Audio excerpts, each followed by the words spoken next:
कृषकों को कृषि फसलों हेतु किराए पर ट्रैक्टर एवं यंत्र उपलब्ध कराकर सेवाएं देने के उद्देश्य से कस्टम हायरिंग सेंटर खोलने का इस महीने किसानों को मिला है एक सुनहरा मौका, जिसमें आवेदक कृषक tractor, plough, rotavator, cultivator, seed cum fertilizer drill और थ्रेशर आदि शासकीय अनुदान पर प्राप्त कर सकता है। इस वीडियो में आपको कस्टम हायरिंग सेंटर खोलने के लिए जो आवेदन की प्रक्रिया है उसको स्टेप बाय स्टेप बता रहे हैं। कस्टम हायरिंग सेंटर के रजिस्ट्रेशन की पूरी प्रक्रिया स्टेप बाय स्टेप बता रहे हैं, जिसको देखकर आप स्वयं अपना कस्टम हायरिंग सेंटर के लिए आवेदन कर सकते हैं। सबसे पहले आपको बता दूं, कस्टम हायरिंग केंद्र ओपन करने के लिए मध्य प्रदेश सरकार या कहें कृषि विभाग ने वर्तमान में टारगेट जारी कर दिए हैं। इच्छुक व्यक्ति अपना ऑनलाइन आवेदन पत्र या कहें पंजीयन संचालनालय कृषि अभियांत्रिकी के पोर्टल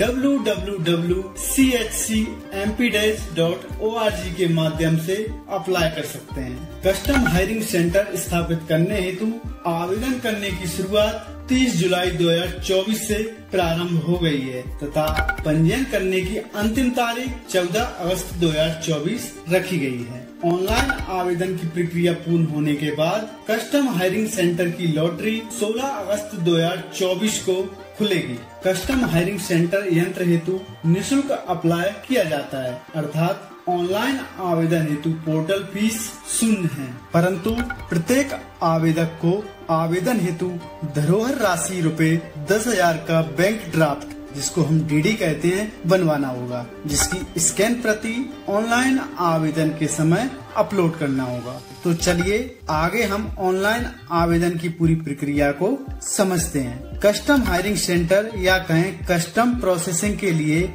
आवेदन की ऑनलाइन प्रक्रिया 8 चरणों में पूरी होती है। सबसे पहले हम अपने लैपटॉप या कंप्यूटर पर ब्राउजर में कस्टम हायरिंग सेंटर को टाइप कर सर्च करेंगे। इसके बाद सर्च करने पर जो पहला सर्च रिपोर्ट आती है उसको हम सिंगल क्लिक करके आगे बढ़ेंगे। इसके बाद कस्टम हायरिंग केंद्र हेतु आवेदन करें पर सिंगल क्लिक कर आगे बढ़ेंगे। इसी के साथ कस्टम हायरिंग सेंटर खोलने के ऑनलाइन आवेदन के पहले चरण की शुरुआत होती है। इस पहले चरण में आधार सत्यापन की प्रक्रिया पूर्ण की जाती है। इसमें सबसे पहले हम प्रोजेक्ट का प्रकार का चयन करेंगे, जिसमें हम कस्टम हायरिंग को पहले नंबर पर सिलेक्ट करेंगे। इसके बाद आवेदन के प्रकार का चयन करेंगे, जिसमें 3 तरह के लोग कस्टम हायरिंग सेंटर के लिए आवेदन कर सकते हैं, जिसमें कृषक, एफपीओ और NRLM के कृषक समूह होते हैं। तो हम अपना कृषक का चयन करेंगे। इसके बाद अपना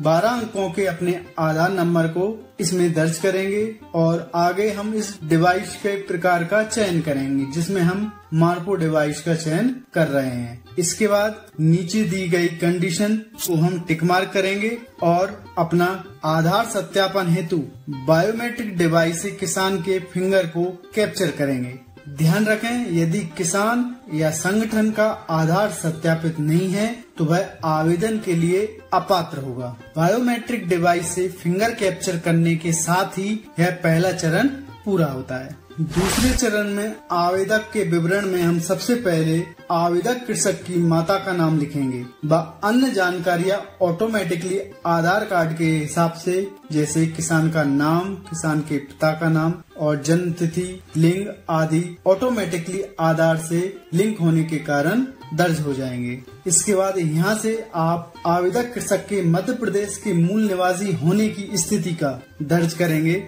आवेदक कृषक के निवास जिले का चयन करेंगे, कृषक की श्रेणी का चयन करेंगे और सबसे प्रमुख किसान के 12वीं क्लास में उत्तीर्ण होने की स्थिति को दर्ज करेंगे। इसी के साथ आवेदन करने का दूसरा चरण पूरा होता है। कस्टम हायरिंग सेंटर में मार्क्स या नंबर कम या ज्यादा होने से कोई फर्क नहीं पड़ता है। हितग्राही को 12वीं कक्षा में उत्तीर्ण होना आवश्यक होता है। अब शुरुआत करते हैं तीसरे चरण की। तीसरे चरण में कस्टम हायरिंग सेंटर स्थापित करने के कार्य स्थल की जानकारी भरी जाती है, जिसमें कृषक का जिला, ग्राम, विकास खंड, पिन कोड दर्ज करना। साथ में ही 2 अन्य और महत्वपूर्ण जानकारियों को हाँ और ना के माध्यम से दर्ज किया जाता है। कस्टम हायरिंग सेंटर में ग्राम की जानकारी सावधानी पूर्वक दर्ज करें, क्योंकि ग्राम चेंज का ऑप्शन बाद में नहीं रहता है। यह 2 महत्वपूर्ण जानकारी इस प्रकार से हैं। क्या आवेदक केंद्र स्थापित करने के कार्य स्थल का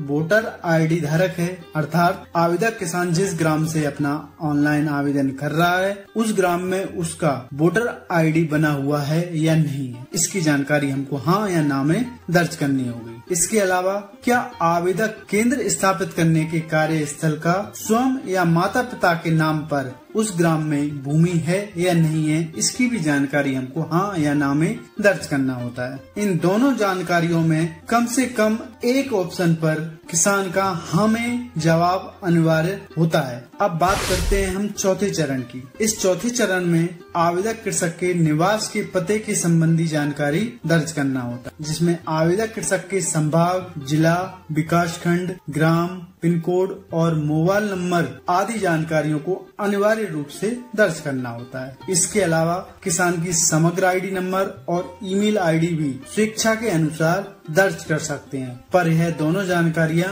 अनिवार्य नहीं होती हैं। बात करते हैं अगले चरण अर्थात 5वें चरण की। तो इस 5वें चरण में आवेदक के बैंक विवरण की जानकारी भरना होता है। बैंक विवरण में आवेदक कृषक जहां से ऋण प्राप्त करता है या करना चाह रहा है उसमें बैंक का नाम और बैंक शाखा का नाम दर्ज करना होगा। इस बात का ध्यान रखें, यह सुनिश्चित करें कि उनका प्रकरण दर्शाई गई बैंक शाखा के कार्य क्षेत्र में आता है और एक बार बैंक के द्वारा प्रकरण वापस किए जाने की स्थिति में दूसरे बैंक को प्रकरण प्रेषित करने अथवा न करने के संबंध में विभाग का निर्णय अंतिम होगा। अर्थात आपको ऐसी बैंक और उस ब्रांच का चयन करना होगा जिसमें आपके लोन स्वीकृति की संभावना अधिक से अधिक या 100% हो। अब बात करते हैं हम 6वें चरण की। इस 6वें चरण में किसान को अपने डिमांड ड्राफ्ट का विवरण भरना होता है। कस्टम हायरिंग सेंटर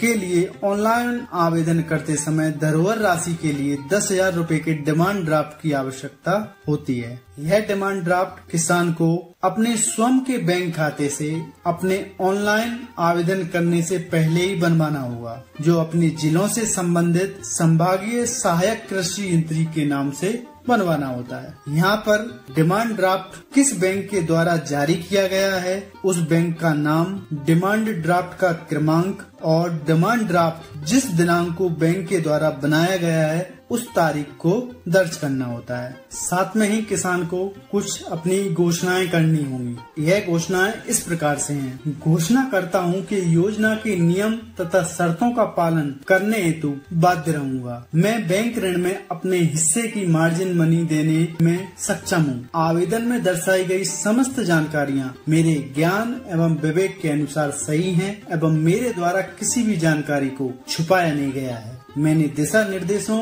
और योजना के नियमों को पढ़ लिया है और निर्देशों का पालन करने के लिए बाध्य रहूंगा। दूसरी घोषणा है, मैं यह भी घोषणा करता हूं कि मैं स्थापित करने के चुने गए केंद्र हेतु विज्ञापन में दर्शाई गई अनिवार्य मशीनरी बनाए रखने के लिए बाध्य रहूंगा। अब बढ़ते हैं हम 7वें चरण की ओर। इस 7वें चरण में भी किसान को अपनी इन 6 घोषणाओं पर रजामंदी देनी होती है। यह 6 घोषणाएं इस प्रकार से हैं। मैं शपथ पूर्वक कथन करता हूं कि वर्तमान में किसी भी शासकीय अथवा अर्ध शासकीय संस्था में सेवारत नहीं हूं। दूसरी घोषणा है, स्वीकृत होने पर मैं स्वयं संस्था या केंद्र का संचालन करूंगा। घोषणा नंबर 3, योजना के अंतर्गत क्रय किए गए ट्रैक्टर एवं कृषि यंत्र कृषकों को उनके कृषि कार्य हेतु किराए पर उपलब्ध कराऊंगा। चौथी घोषणा है, कृषि के मौसम में इन मशीनों एवं कृषि यंत्रों का उपयोग केवल कृषि कार्य हेतु ही किया जाएगा और वर्षा काल में जब कृषि कार्य नहीं होते हैं केवल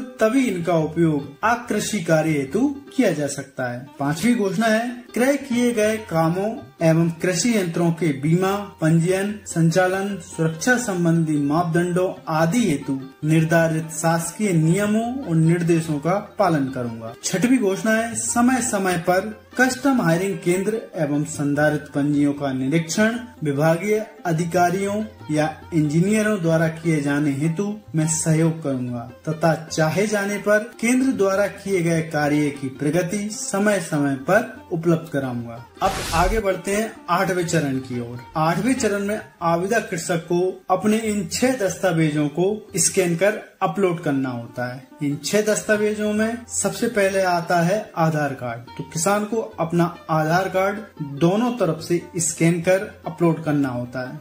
दूसरे नंबर पर आता है सक्षम अधिकारी के द्वारा जारी जन्म प्रमाण पत्र अथवा हाई स्कूल अर्थात 10th क्लास की अंक सूची को स्कैन कर अपलोड करना होगा। तीसरा दस्तावेज है 12th की अंक सूची अर्थात कृषक का 12वीं की परीक्षा में उत्तीर्ण है का प्रमाण पत्र भी अपलोड करना होता है। चौथे नंबर पे किसान को अपने हस्ताक्षर स्कैन कर अपलोड करना होता है। 5वां दस्तावेज है जिस ग्राम में कस्टम हायरिंग सेंटर स्थापित किए जाना है उस गांव का किसान का वोटर आईडी कार्ड अथवा भूमि की ऋण पुस्तिका का स्कैन कर अपलोड करना होगा। और 6वां व अंतिम दस्तावेज है डिमांड ड्राफ्ट जो बैंक के माध्यम से किसान ने बनवाया हुआ है। यहाँ पर इस बात का ध्यान रखें कि स्कैन की गई फाइल का साइज 1 MB से अधिक नहीं होना चाहिए और केवल जेपीजी और PNG फाइल ही अपलोड करना होता है। और अंत में यह घोषणा करते हैं कि मैं घोषणा करता हूं कि मेरे द्वारा उपरोक्त दी गई समस्त जानकारियां सही हैं एवं सत्य हैं। यदि कोई जानकारी असत्य पाई जाती है तो विभाग को मेरा आवेदन निरस्त करने का एवं वैधानिक कार्रवाई करने का पूर्ण अधिकार होगा। इसके बाद आप अपने आवेदन को सुरक्षित सबमिट कर सकते हैं। आवेदन को सुरक्षित करना सुनिश्चित करते हुए हाँ पर क्लिक करें। इसी के साथ स्क्रीन पर मैसेज दिखाई देगा जिसमें लिखा होगा कस्टम हायरिंग के लिए आपका आवेदन सफलतापूर्वक सुरक्षित किया गया है। इसी के साथ आपका आवेदन नंबर यहाँ पर दिखाई देगा जिसे आपको तुरंत लिख लेना चाहिए। अब कस्टम हायरिंग केंद्र में रखने के लिए ट्रैक्टर एवं कृषि उपकरणों की सूची आपको चयन करनी होगी। इसमें आपको 2 प्रकार के यंत्रों को चुनना होगा। पहले मैंडेटरी मशीनरी और बाद में ऑप्शनल अर्थात ऐच्छिक मशीनरी यंत्र को निर्माता कंपनी, ब्रांड और मॉडल नंबर के साथ एक एक करके सूची सुरक्षित करना होगा। सभी यंत्रों की अनुमानित लागत ऑटोमेटिकली दर्ज हो जाएगी। सबसे पहले हम अनिवार्य रूप से रखे जाने वाले 5 मैंडेटरी यंत्रों का चयन करेंगे तथा इसके बाद ऑप्शनल यंत्रों में से भी एक यंत्र का चयन करेंगे। इसके बाद एक बार चयन किए गए यंत्रों की जानकारी को चेक जरूर करेंगे। अगर गलती से कोई यंत्र का चयन हो गया है तो उसे डिलीट एक्शन करके फिर से नया यंत्र का चयन कर सकते हैं। इसके बाद यहाँ से पुनः सुरक्षित करें पर क्लिक करेंगे और सुरक्षित सुनिश्चित करने के लिए हाँ पर क्लिक करेंगे। इस प्रकार आवेदन करने की प्रक्रिया 100% रूप से संपन्न हुई। अब आप यहाँ से प्रिंट आउट के लिए क्लिक कर आवेदन का प्रिंट ले लेना चाहिए जिसकी आवश्यकता आपको लॉटरी में चयन होने के बाद होती है। यदि इसके अलावा और कोई जानकारी कस्टम हायरिंग सेंटर के बारे में आप जानना चाहते हैं तो कमेंट कर दीजिए। साथ ही इस वीडियो को अपने अन्य किसान भाइयों के साथ व्हाट्सएप और फेसबुक पर लिंक के माध्यम से शेयर जरूर करें। मैं ऐसे ही किसानों के लिए उपयोगी वीडियो बनाता रहता हूं, इसलिए चैनल को सब्सक्राइब